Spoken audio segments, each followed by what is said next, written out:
Hello, hello, good afternoon. Naka-harvest din sa wakas ng aking mga sibuyas. Ito na yung mga tanim kong sibuyas. So, na-harvest ko na sila. Lalaki nila. Diba, nakakataya. May sariling halaman. Oh, ayan. Pakita ko mamaya sa aking mama. My mama. Ayan.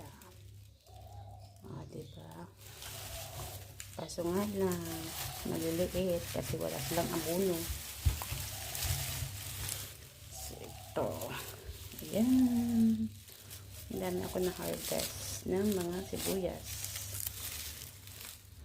So, ayan pa ng mga bulaklak. Ayan. Ito yung mga bulaklak niya.